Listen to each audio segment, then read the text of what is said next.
नमस्कार स्टूडेंट्स, आज हम बीएससी पार्ट सेकंड में बॉटनी का पेपर फर्स्ट स्टार्ट करेंगे। और आप सब लोग कैसे हैं? उम्मीद करता हूं कि आप सब लोग अच्छे होंगे।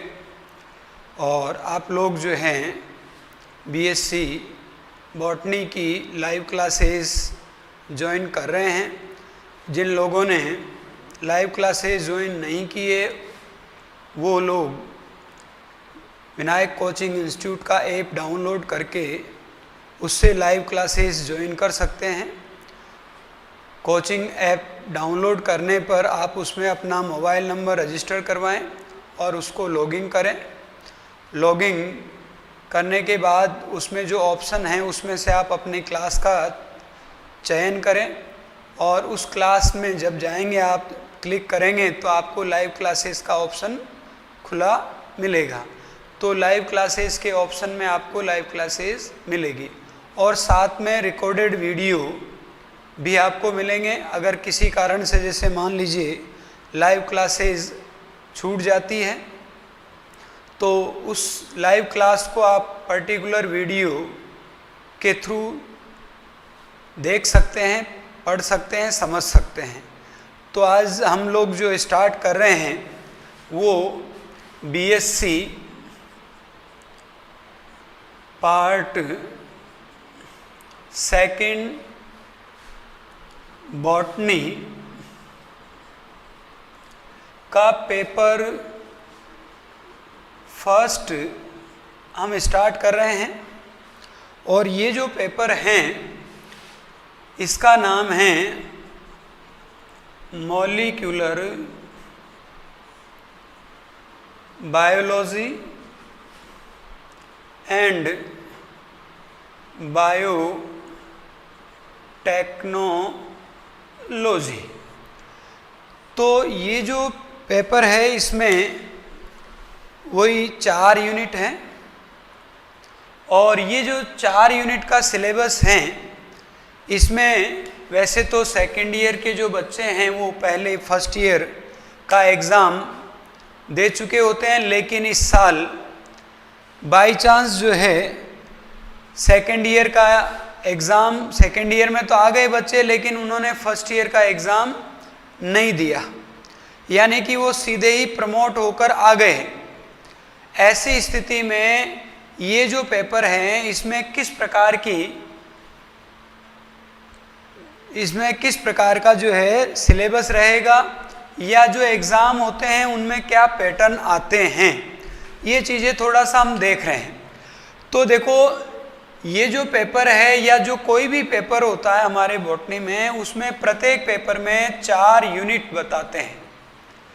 यानी सिलेबस जो है वो आप वेबसाइट यूनिवर्सिटी की से डाउनलोड कर सकते हो और उसको आप चेक कर सकते हो। इसमें 4 यूनिट हैं और इन 4 यूनिट में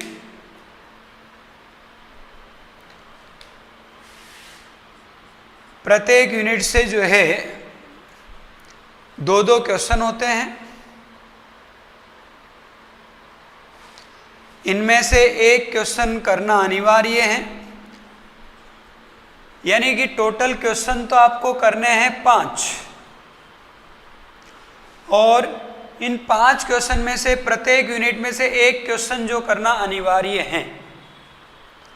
लेकिन जो एक क्वेश्चन होता है वो इंटरनल चॉइस का होता है।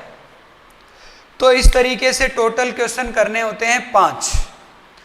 अब इनमें से हमारे जो है एक क्वेश्चन ऐसा भी आता है कि जो छोटे आंसर्स यानी कि 20-20 वर्ड के आंसर का होता है और लगभग 20 से 30 वर्ड में उसका आंसर देना होता है, मिनिमम 20 वर्ड का होता है और वो जो है आधे नंबर का होता है। तो इस तरीके से ये एक जो क्वेश्चन आता है छोटे छोटे क्वेश्चन से मिलकर बना होता है और इसको अपन जो है तैयार करेंगे। तो कहने का मीनिंग ये है कि हमारे पास दोनों तरह के क्वेश्चन हो गए।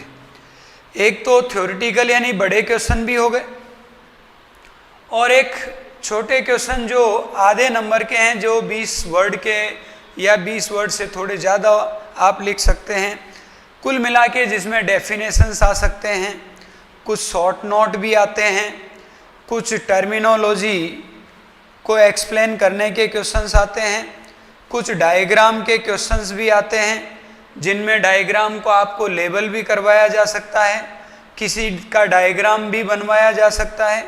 तो ये सारी चीज़ें जो है हमारे बॉटनी में सारी फॉलो किया जाता है। तो ये जो पेपर हैं हम जिसकी बात करें बेटा, ये बहुत ही स्कोरिंग पेपर है।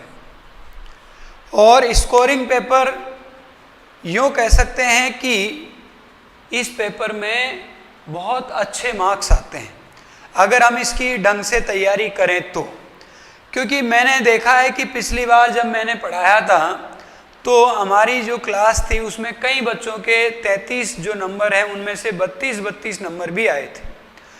तो बॉटनी में जो है ऐसे बहुत ज़्यादा नंबर यानी कि एक्यूरेट नंबर देने का वो कम रहता है, लेकिन इसमें बहुत आते हैं। लेकिन ऐसा नहीं है कि अगर आप डायग्राम वगैरह और सब तरीके से सबसे अच्छे से उसका डिस्क्रिप्शन देते हो तो वो सारी चीज़ें जो है आप देख के चलें कि परफेक्ट बैठ जाती है तो मार्क्स कोई नहीं काटता है।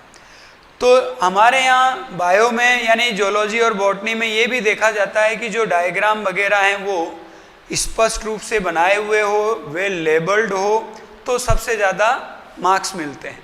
अगर आपने डायग्राम ढंग से नहीं बनाया है, उसको लेबल नहीं किया है या बहुत ज़्यादा घिचपिच कर दिया है तो उसमें मार्क्स कट जाते हैं। तो ऐसी सिचुएशन में जो है हम क्या करेंगे कि सारी चीज़ों को ध्यान में रख के चलेंगे।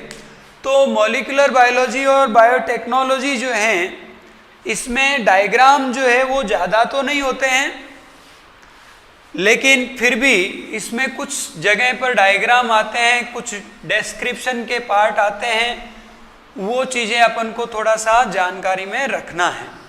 तो देखते हैं अपन कि ये जो पेपर है यानी मॉलिक्यूलर बायोलॉजी और बायोटेक्नोलॉजी, इसका जो पहला यूनिट है और इसका जो पहला यूनिट है उसमें पहला जो टॉपिक है वो है जेनेटिक मटेरियल का, यानी इसको हिंदी में हम कहते हैं आनुवंशिक पदार्थ। तो आनुवंशिक पदार्थ क्या होता है, इसकी क्या प्रकृति होती है और इसको मॉलिक्यूलर या यूँ कहें आणविक आधार भी कहा जाता है। आनुवंशिक जो पदार्थ है इसी को आणविक आधार भी कहते हैं। तो आणविक आधार क्या है, ये आनुवंशिक पदार्थ क्या है? तो ये जो आणविक आधार है इसको कहा गया है न्यूक्लिक एसिड। तो न्यूक्लिक एसिड जो है हमारे इस टॉपिक की मेन रीड है, मतलब ये जो टॉपिक है इसको हम हमारे इस चैप्टर की, इस यूनिट की बैकबोन कह सकते हैं। अगर हमें जब तक ये न्यूक्लिक एसिड समझ में नहीं आएगा, ये न्यूक्लिक एसिड समझ में नहीं आएगा, तब तक हमारी मॉलिक्यूलर बायोलॉजी या बायोटेक्नोलॉजी का डाउट्स जो हैं आगे क्लियर नहीं होंगे। मतलब यूँ समझ लो कि जैसे हम गणित पढ़ते हैं तो उसके लिए जो टेबल होती है, गिनती होती है, टेबल यानी पहाड़े जिसको अपन बोलते हैं, उनका आना जरूरी है। ठीक उसी तरीके से न्यूक्लिक एसिड के बिना मॉलिक्यूलर बायोलॉजी को नहीं समझ सकते। यानी ये सबसे बेसिक चीज़ है, इस चीज़ के बारे में आपको आना बहुत ज़्यादा ज़रूरी है। तो ये जो न्यूक्लिक एसिड है ये क्या है, इनमें हमें क्या क्या चीज़ों को पढ़ना आना चाहिए, और इसके बहुत अच्छे क्वेश्चन भी आते हैं। मतलब यूँ समझिए कि ये बड़ा क्वेश्चन भी बनता है इसमें। तो न्यूक्लिक एसिड क्या है इसके बारे में तो हम बाद में चर्चा करेंगे, लेकिन सबसे पहला सवाल ये आता है कि वास्तव में आनुवंशिक पदार्थ क्या होता है। तो वास्तव में आनुवंशिक पदार्थ क्या होता है, क्या ये न्यूक्लिक एसिड होता है? क्या ये कोई प्रोटीन होता है? क्या ये कोई कार्बोहाइड्रेट होता है? इन सभी पदार्थों में से आनुवंशिक पदार्थ का कार्य कौन से पदार्थ करेंगे, ये जानकारी हमें सबसे पहले करनी है। तो आनुवंशिक पदार्थ क्या है? क्या वो न्यूक्लिक एसिड है? क्या वो प्रोटीन है? क्या वो कार्बोहाइड्रेट है? क्या वो कोई अन्य पदार्थ हैं? यानी कि जैसे हम क्या कहें, जैसे हम ये कहें कि क्या कोई न्यूक्लिक एसिड है, तो ये इनमें से कौन सा ऐसा पदार्थ है जो आनुवंशिक पदार्थ का कार्य करता है और आनुवंशिक पदार्थ जो हैं उसके रूप में ये कार्य करे। तो इसको प्रमाणित करने के लिए 3 प्रयोग दिए गए हैं, और वो 3 प्रयोग क्या क्या हैं? न्यूक्लिक एसिड को आनुवंशिक पदार्थ प्रमाणित करने के प्रयोग। तो देखो बेटा, ये हम टॉपिक शुरू कर रहे हैं, लेकिन इसके लिए आपको क्या करना होगा? आपके पास अपना मोबाइल तो है ही है, उस मोबाइल को तो खोल के रख दो सामने और उस मोबाइल में देखते चलो। और जिस तरीके से हम ऑफलाइन क्लासेस में हम डिक्टेट करते हैं, जिस तरीके से हम कॉपी में लिखते हैं, वो चीज़ भी अपन को करनी है। ये रिकॉर्डेड वीडियो तो आपके पास रहेगा ही रहेगा, तो आप चाहो तो इसके बाद में भी इस चीज़ को वीडियो, जो रिकॉर्डेड वीडियो आपके पास होगा, उससे वापस इसको डिक्टेट कर सकते हो। तो अभी लाइव क्लासेस में आप चाहो तो समझने पर भी ध्यान दे सकते हो, और जो लोग मैनेज कर सकते हैं वो साथ के साथ लिख भी सकते हैं। क्योंकि ये सारी चीज़ें जो हैं लिखना भी ज़रूरी है, क्योंकि हमारे पास क्या है, हमारे पास रिटन एग्ज़ाम है, और रिटन एग्ज़ाम में हमें लिखने की प्रैक्टिस भी होनी चाहिए, हमारे नोट्स भी बनने चाहिए। एक जो क्वेश्चन है उस क्वेश्चन में हम किस तरीके से हम जो है किस तरीके से लिखेंगे, वो सारी चीज़ें हमारे पास होनी चाहिए। तो ऐसी स्थिति में हम क्या करेंगे, हमारे पास जो टॉपिक है बेटा, यानी हमारा जो पहला यूनिट है, उसमें हमारे सिलेबस में लिखा है कि आनुवंशिक पदार्थ की प्रकृति और संरचना। क्या है? आनुवंशिक पदार्थ की प्रकृति और उसकी संरचना। तो आनुवंशिक पदार्थ की प्रकृति क्या है, आनुवंशिक पदार्थ की संरचना क्या है, इसमें तो हम बाद में जाएंगे, लेकिन पहले हमें ये तो जानना है कि वास्तव में आनुवंशिक पदार्थ है क्या। वास्तव में आनुवंशिक पदार्थ है क्या? क्या आनुवंशिक पदार्थ प्रोटीन है? क्योंकि हमारे शरीर में प्रोटीन भी तो होता, हो सकता है वही आनुवंशिक पदार्थ हो। आनुवंशिक पदार्थ क्या कोई कार्बोहाइड्रेट है, कोई अमीनो एसिड है, या फिर न्यूक्लिक एसिड? तो इसे ही प्रमाणित करने के प्रयोग हम सबसे पहले पढ़ेंगे। तो ये जो प्रयोग हैं इनको हम यानी 3 हेडिंग में पढ़ेंगे। ये प्रयोग 3 प्रकार के हैं। ये प्रयोग 3 प्रकार के कौन कौन से हैं, इन 3 प्रयोग के नाम क्या क्या हैं? क्योंकि शॉर्ट जो क्वेश्चंस आते हैं उनमें आपको ये भी पूछा जा सकता है, इन पर भी टिप्पणी पूछी जा सकती है, इनके जो बीच में जो मैटर आएगा उन पर भी टिप्पणी आ सकती है। आपसे ये भी पूछा जा सकता है कि बताइए आनुवंशिक पदार्थ को प्रमाणित करने के प्रयोग के क्या क्या नाम हैं, वो किन किन वैज्ञानिकों ने दिए हैं। तो शॉर्ट क्वेश्चन ऐसे भी बन सकता है। इसके अलावा ये भी कोई पर्टिकुलर प्रयोग का नाम दे दे और उसी पर शॉर्ट में टिप्पणी पूछ ले, थोड़ा सा उल्लेख पूछ ले उसका।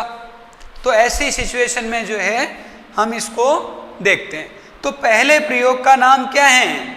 इसको अंग्रेजी में तो कहते हैं बैक्टीरियल, क्या कहते हैं, बैक्टीरियल ट्रांसफॉर्मेशन एक्सपेरिमेंट। क्या कहते हैं बेटा, बैक्टीरियल ट्रांसफॉर्मेशन एक्सपेरिमेंट। और इसका नाम हिंदी में क्या हो गया, जीवाणु रूपांतरण या स्थानांतरण प्रयोग नाम दिया गया है इसको। तो पहला एक प्रयोग तो ये हो गया।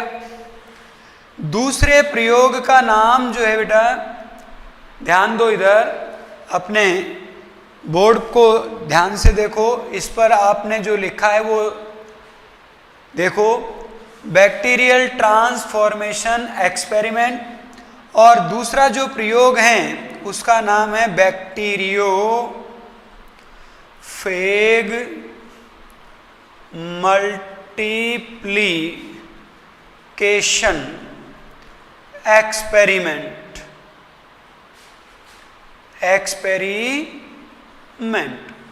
और हिंदी में अगर हम इसको लिखें तो ये हैं जीवाणु भोजी गुणन प्रयोग। क्या है, जीवाणु भोजी गुणन प्रयोग। तीसरा जो प्रयोग है उसका नाम बेटा यहां लिख रहे हैं हम, क्योंकि नीचे ज्यादा लिखने से हो सकता है आपको मैटर कट रहा हो, या तो ये चूंकि इसमें लिमिटेशन रहेगी, बोर्ड जो है वो काफ़ी छोटा हो जाता है, क्योंकि जो मेन फोकस होता है वो बीच में ही रहता है, साइड में थोड़ा सा कम दिखता है या कम होता है। तो तीसरा जो एक्सपेरिमेंट है इसका नाम है TMV मल्टीप्लिकेशन एक्सपेरिमेंट। और इसको हिंदी में हम कहते हैं बेटा TMV, एक विषाणु वायरस का नाम है ये, इसका नाम हो गया टोबैको मोज़ेक वायरस। इस टोबैको मोज़ेक वायरस का गुणन प्रयोग है ये। तो TMV गुणन प्रयोग हम इसको कहते हैं। तो आनुवंशिक पदार्थ क्या होगा उसको जानने के लिए, आनुवंशिक पदार्थ क्या होगा उसको जानने के लिए ये 3 प्रयोग हैं बेटे। क्या क्या हैं? पहले प्रयोग का नाम है बैक्टीरियल ट्रांसफॉर्मेशन एक्सपेरिमेंट, और हिंदी में इसको कहते हैं जीवाणु रूपांतरण स्थानांतरण प्रयोग। दूसरे प्रयोग का नाम क्या है? इस प्रयोग का नाम है बैक्टीरियोफेग मल्टीप्लिकेशन एक्सपेरिमेंट। क्या है? Bacteriophage multiplication experiment. इसे जीवाणु भोजी गुणन प्रयोग भी कहते हैं। तो ऐसी सिचुएशन में हम क्या कहेंगे कि ये जो प्रयोग हैं इनके आधार पर न्यूक्लिक एसिड को प्रमाणित किया जाएगा कि वास्तव में न्यूक्लिक एसिड, यानी कि न्यूक्लिक एसिड क्या होता है? न्यूक्लिक एसिड यानी कि इसमें 2 प्रकार के पदार्थ आते हैं। न्यूक्लिक एसिड जो होता है ये DNA और RNA दोनों ही न्यूक्लिक एसिड कहलाते हैं, क्योंकि दोनों जो हैं न्यूक्लिक एसिड ही है। पर किन जीवों में DNA आनुवंशिक पदार्थ होगा और किन जीवों में RNA आनुवंशिक पदार्थ होगा, ये भी हमें समझना होगा। तो इस तरीके से सबसे पहले हम क्या चर्चा कर रहे हैं कि आनुवंशिक पदार्थ क्या है, इसकी प्रकृति क्या है। आनुवंशिक पदार्थ क्या DNA होता है, क्या RNA होता है, अर्थात न्यूक्लिक एसिड होता है।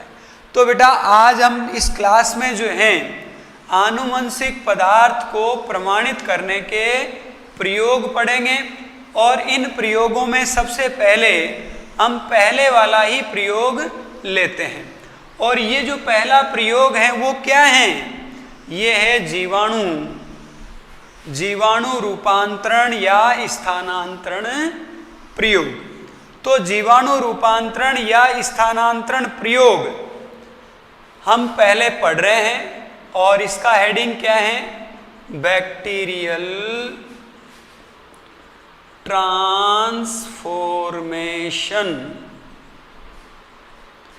एक्सपेरिमेंट। और जो बच्चे हिंदी में लिखें वो लिखेंगे जीवाणु रूपांतरण प्रयोग। तो देखो, पहला तो क्वेश्चन ये भी बनता है, क्योंकि शॉर्ट क्वेश्चन हमारे आएंगे, ये प्रयोग किसने दिया, इस प्रयोग में किस प्रकार के जीवाणु का उपयोग किया गया, ये सारी चीज़ें भी हमें लिखना जरूरी है। क्योंकि देखो, मार्क्स ज़्यादा लाने का एक तरीका होता है। एग्जामिनर जो चाहता है उसको तुरंत ऊपर ही ऊपर लिख दो आप। जैसे एग्जामिनर को अगर ये लगेगा कि यार ये बच्चे को पता है कि ये प्रयोग किसने दिया है और किस जीवाणु पर किया है, तो वो ये सोचता है कि बच्चे को इसके अंदर की बात भी पता होगी। तो ऐसी सिचुएशन में वो ऊपर की 2-4 लाइनों को पढ़ता और फट से मार्क्स टिका देता है।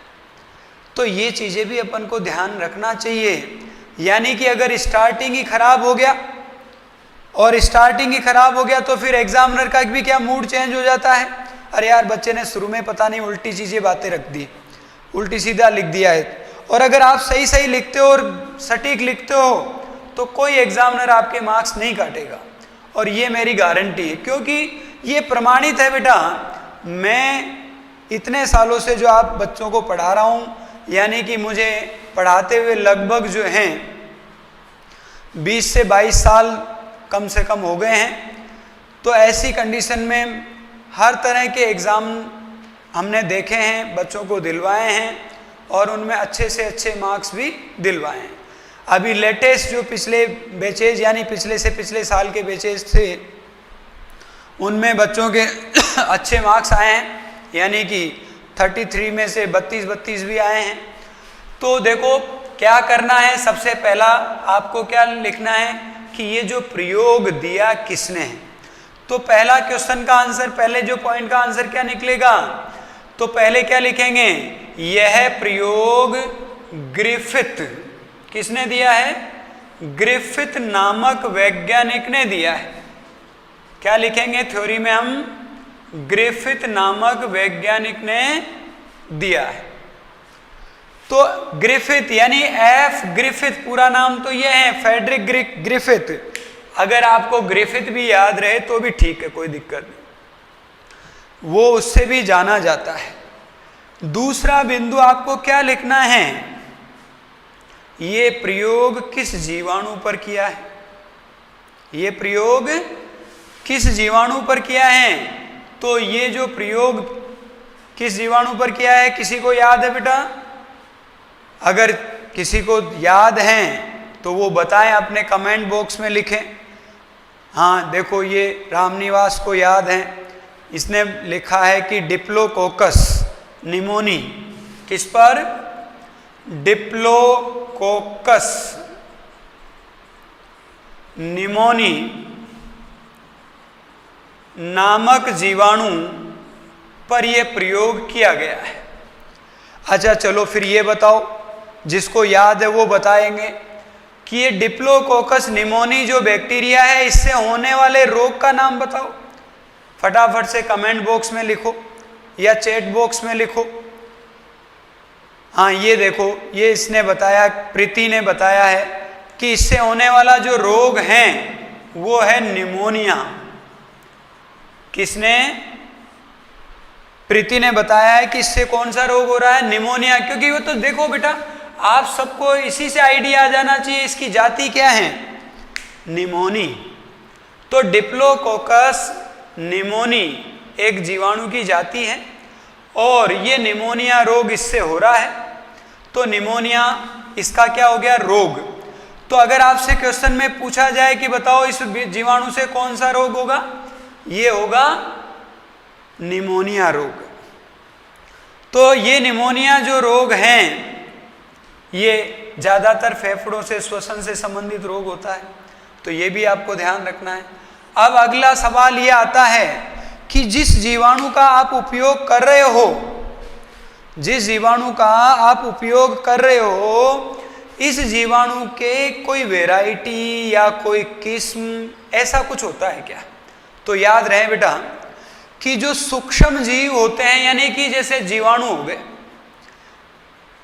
तो सूक्ष्म जीवों में कोई जाति जो होती है वो आगे किसी सब स्पीशीज में या वैरायटी में नहीं लिखते हैं उसको। जो सूक्ष्म जीव होते हैं इनके लिखे जाते हैं प्रभेद। इनकी पहचान किससे होती है? प्रभेद से, यानी स्ट्रेन से। तो जब इस सूक्ष्म जीव की बात हम कर रहे हैं, तो ये जो सूक्ष्म जीव है, इस सूक्ष्म जीव की अगर हम चर्चा करते हैं तो ये जो सूक्ष्म जीव है इसके प्रभेद क्या है? तो बेटा ध्यान रहे, अगर किसी को याद है इसके प्रभेद कौन कौन से होते हैं तो बहुत ही अच्छी बात है। इसका मतलब उसने 11th-12th की क्लास में बहुत अच्छे से पढ़ाई की है, क्योंकि ये चीज़ें जो है हमारे 11th-12th के सिलेबस में भी आती है छोटे लेवल में, लेकिन अब यहाँ पर थोड़ी बड़े लेवल में है। इन चीज़ों को थोड़ा सा हमें ज़्यादा अच्छे से समझाना होगा, समझना होगा। तो ये सारी चीज़ें जो हैं वो आती है। तो प्रभेद की अगर हम बात करें तो इस जीवाणु के पाए जाते हैं 2 प्रभेद। कितने प्रभेद? 2। और ये 2 प्रभेद कौन कौन से हैं?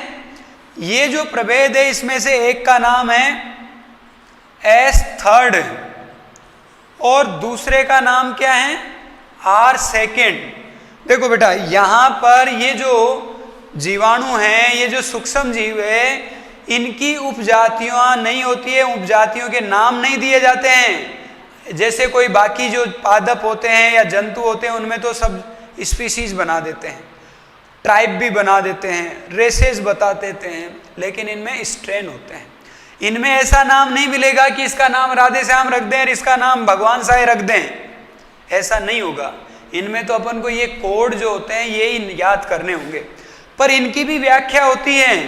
क्यों रखे उनका कारण बताता हूं। देखो, S3 का कारण है कि ये जो जीवाणु है, जब इसका कल्चर करेंगे हम, इसका संवर्धन करेंगे, तो जब इसकी कॉलोनी बनती है तो ये एकदम स्मूथ बनती है। जब इसकी कॉलोनी बनती है तो कैसी बनेगी? स्मूथ, यानी चिकनी, यानी कि इसकी जो प्रकृति है वो स्मूथ है, चिकनी प्रकार की है, इसलिए इसका कॉलोनी हो गया स्मूथ कॉलोनी, इसलिए S वर्ड ले लिया। फिर अगर हम बात करें कि इसके जो जीवाणु हैं ये कैसे होते हैं, ये इसका जो जीवाणु है इसके ऊपर कैप्सूल, कैप्सूल यानी संपुट, क्या पाया जाता है? कैप्सूल यानी कि संपुट पाया जाता है। तो ये जो संपुट है इसके कारण जो है इसमें रोग करने की क्षमता बढ़ जाती है। इसमें क्या बढ़ जाती है? रोग करने की क्षमता। इसलिए ये जो जीवाणु हैं ये कैसा हो गया बेटे? ये हो गया रोगकारी, यानी कैसा हो गया? पैथोजेनिक। कैसा? पैथोजेनिक। तो ये एक प्रकार का रोगकारी जीवाणु है। कौन सा वाला? S3। जो निमोनिया रोग होगा वो इसी से होगा, यानी डिप्लोकोकस निमोनिका, ये जो प्रभेद है ये इसमें पाया जाता है। तो ये कैसा है? स्मूथ कॉलोनियल है, ये कैप्सूल युक्त है, संपुट युक्त है, रोगकारी है। अगर हम बात करें R2 की, तो बताओ R2 क्यों रखा नाम? अगर हम बात करते हैं इसकी, तो देखो जब इसका कल्चर करेंगे तो इसकी जो कॉलोनी होगी, ये जो कॉलोनी है ये बनेगी खुरदरी। तो ये कैसा होगा? खुरदरी कॉलोनी वाला। कैसा होगा? खुरदरी कॉलोनी वाला होगा।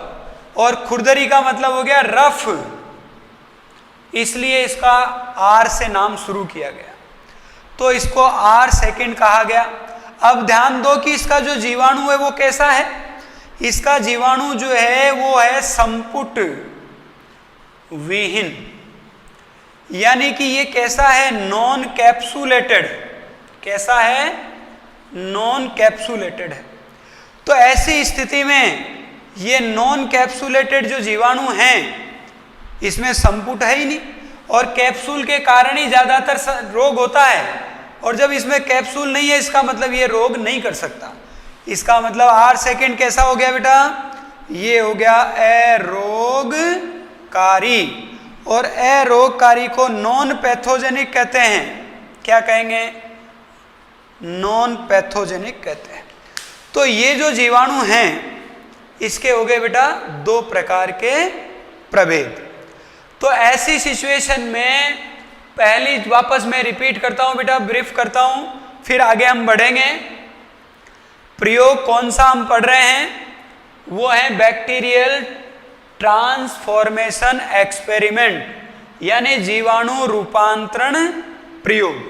और जीवाणु रूपांतरण प्रयोग में आपका पहला बिंदु क्या होना चाहिए, यह प्रयोग एफ ग्रिफिथ नामक वैज्ञानिक ने दिया है। क्या लिखेंगे, यह प्रयोग एफ ग्रिफिथ नामक वैज्ञानिक ने दिया है। ठीक है, इतना लिख दिया। ठीक है भाई, अब बढ़ते हैं आगे। अब दूसरा पॉइंट क्या लिखना है आपको, दूसरा पॉइंट लिखना है यह प्रयोग डिप्लोकोकस निमोनी।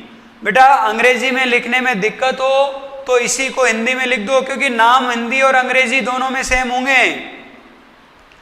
क्या लिखेंगे, यह प्रयोग डिप्लोकोकस निमोनी, कौन सा, डिप्लोकोकस निमोनी नामक जीवाणु पर किया गया है।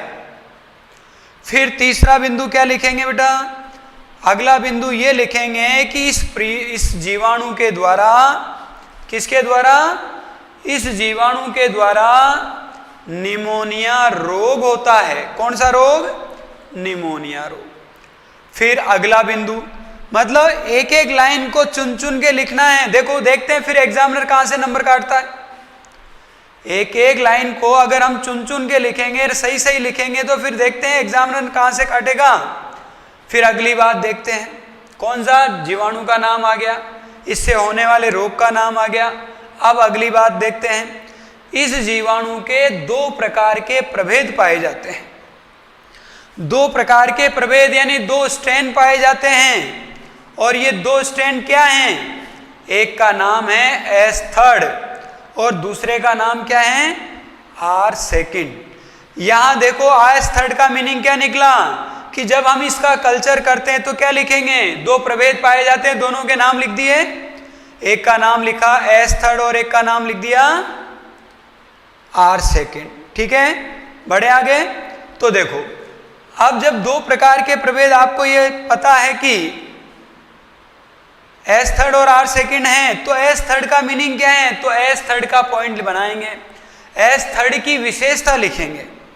एस थर्ड जीवाणु, एस थर्ड प्रभेद वाला जीवाणु स्मूथ कॉलोनी वाला होता है, अर्थात जब इसका संवर्धन किया जाता है तो इसकी कॉलोनी चिकनी प्रकृति की होती है। इसकी कॉलोनी कैसी होती है, चिकनी प्रकृति की होती है।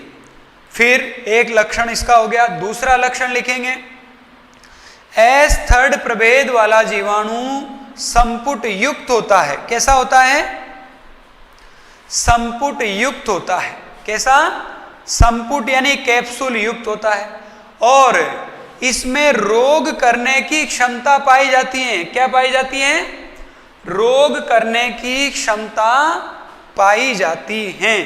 तो रोग करने की क्षमता मतलब ये रोग करेगा, इसलिए इसको रोगकारी जीवाणु भी कहते हैं। ठीक है बेटा, ये तो हो गई एस थर्ड की विशेषता।